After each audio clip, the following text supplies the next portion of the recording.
मुजफ्फरनगर पिछले दिनों से लगातार पहाड़ी क्षेत्र में हो रही मूसलाधार बरसात ने मैदानी क्षेत्र के लोगों की मुसीबत बढ़ा दी है। पहाड़ी क्षेत्र में हो रही भारी बरसात के कारण पहाड़ी क्षेत्र से मैदानी क्षेत्र के नदियों में पानी छोड़ा जा रहा है। मुजफ्फरनगर की सोलानी नदी में भी लगभग 18,000 क्यूसेक पानी छोड़ा गया है, जिससे नदी के आसपास के क्षेत्र जलमग्न हो गए हैं। सदर तहसील के लगभग 1 दर्जन गांव जलमग्न होने की कगार पर आ गए हैं, जिसके चलते अधिकारियों ने भी बाढ़ क्षेत्र का दौरा व निरीक्षण करना शुरू कर दिया है। एसडीएम सदर द्वारा 1 दर्जन गांवों का दौरा किया गया और अपनी गाड़ी छोड़ ट्रैक्टर पर सवार होकर बाढ़ क्षेत्र का निरीक्षण किया। निरीक्षण के दौरान ग्रामीणों को आश्वस्त किया कि प्रशासन द्वारा बाढ़ चौकियों से लेकर तमाम इंतजाम किए गए हैं, घबराने की आवश्यकता नहीं है। दरअसल सोलानी नदी की कैपेसिटी महज 2,000 क्यूसेक पानी की है।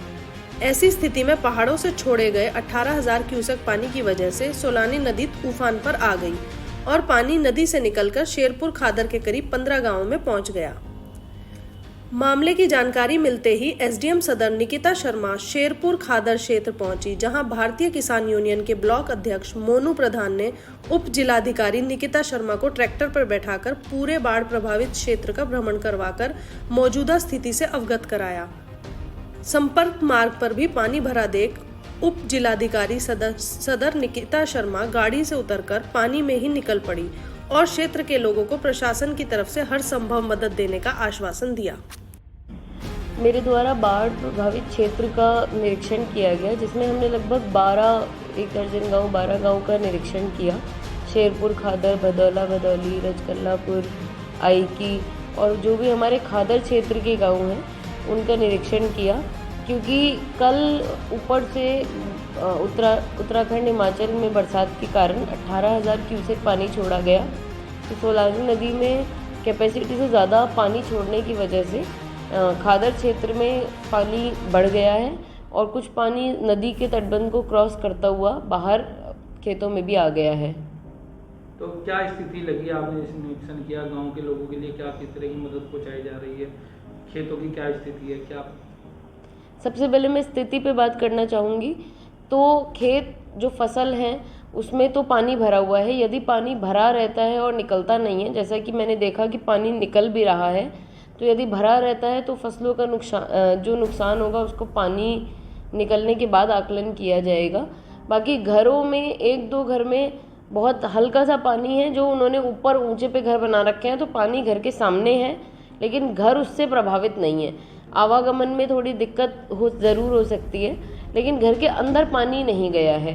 3-4 घरों की कनेक्टिविटी जो है पानी आगे भरे होने की वजह से थोड़ी टेम्परेरी रूप से बाधित हो गई है। और हमारी व्यवस्थाओं की अगर मैं बात करूं तो हमारे यहाँ बाढ़ चौकी लगभग इन 15 के 15 गाँव में बनाई गई हैं, गाँव के लिए जो ऊंचाई पर है।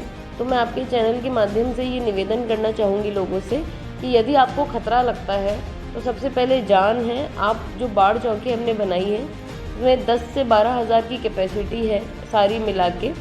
पशु के लिए है, वहाँ पर चारा भी उपलब्ध कराएंगे हम।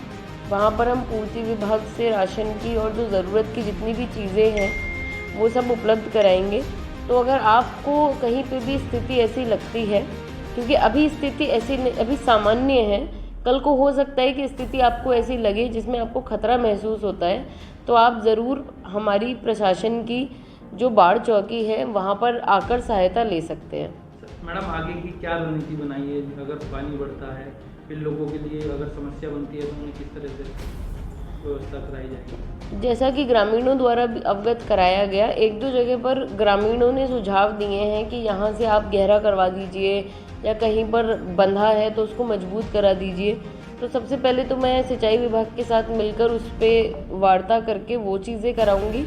उसके अलावा हमारी जो तैयारी बाढ़ चौकी से संबंधित है उसको भी हम एक बार पुख्ता दोबारा देखेंगे और दोबारा चीज़ें करेंगे, जो हम कर भी रहे हैं। और यही है कि भाई आप अपने जानवर जो आते हैं पानी में उनसे बचाव करें।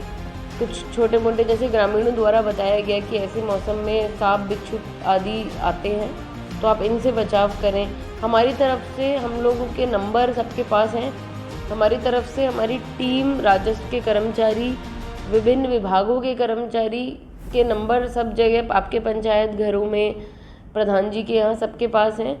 तो आप किसी भी समस्या की स्थिति में किसी भी टाइम हमको कांटेक्ट कर सकते हैं। हमारी व्यवस्थाएं पूरी हैं और हम जो भी चीज़ें कमियां हैं, जैसे जैसे दिन पास आते जा रहे हैं और व्यवस्था दुरुस्त कर रहे हैं।